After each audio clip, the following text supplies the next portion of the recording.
Hi everyone, I'm Rich and this is Mission 1820. Today we're going to be diving into the life of Adam from the book of Genesis.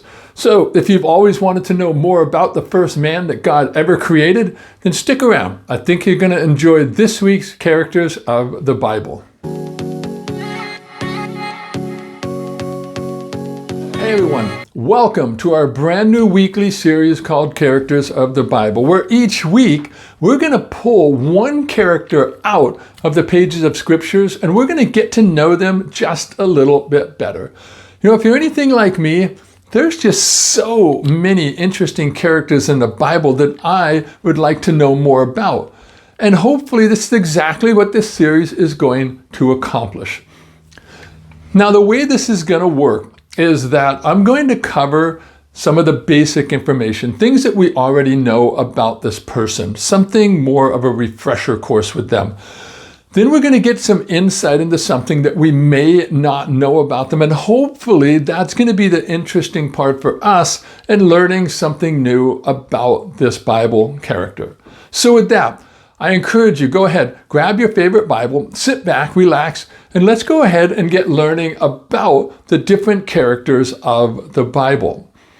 You know, as I was giving thought as to who we should actually begin this series with, you know, it came to me, why not begin the first characters of the Bible with the first human of the Bible? And for most of us, we know that that is Adam. So let's start by covering some of the things that we already know about Adam. And for the most part, as I mentioned, this is going to be sort of a refresher. First off, for reference, Adam is found in the first book of the Bible, and that is the book of Genesis. We know that Adam was the first human being that was ever created by God. And we know that he was created in the image of God, and he was also given dominion over all of the earth while he was living in the Garden of Eden. Now, we know that Adam sinned and he ultimately disobeyed God. This caused sin to enter into the world, and Adam is the reason that we are all born into sin now. But despite this, Adam became the father of the human race and was a foreshadowing of Jesus himself.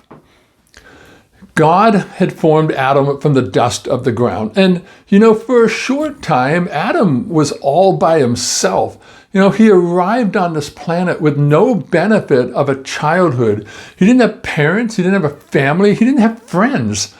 And maybe it was Adam's loneliness that actually moved God to present quickly with a companion that we now know as Eve.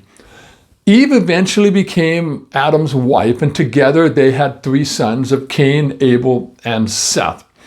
Now, before God created Eve, he did give Adam the Garden of Eden, and he gave him the task of naming all the animals that had been created by God.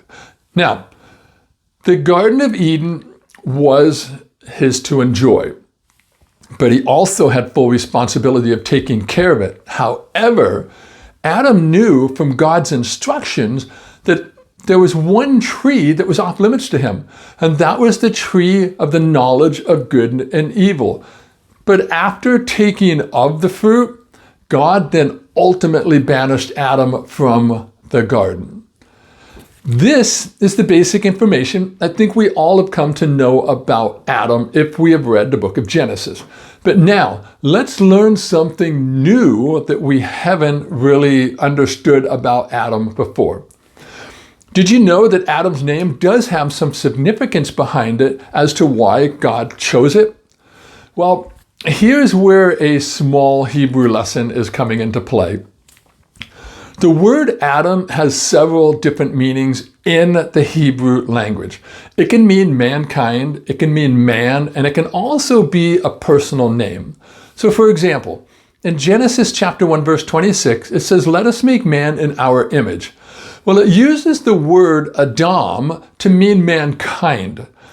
This includes men as well as women because both are made in the image of God. Then later in Genesis chapter 2, verse 7, we read more specifically about the creation of the first man. In this verse, Adam is preceded by the definite article of he, which in the Hebrew language is similar to us in the English to word the. This man was formed of the dust of the ground. Now, the word for dust in Hebrew is afar. The Hebrew word for ground or earth is Adamah. So we learn of the man, He Adam, which was Adam, was made from the dust of the ground, which is afar Adamah, who is the first of mankind, Adam. You see, the connection between Adam, man, and Adamah, ground, actually reflects an ancient Hebrew linguistic and theological theme that humans are earthborn and they're earthly, that were shaped by God from the soil. Now, hopefully that wasn't too confusing. But with this, we can see God's play on these words.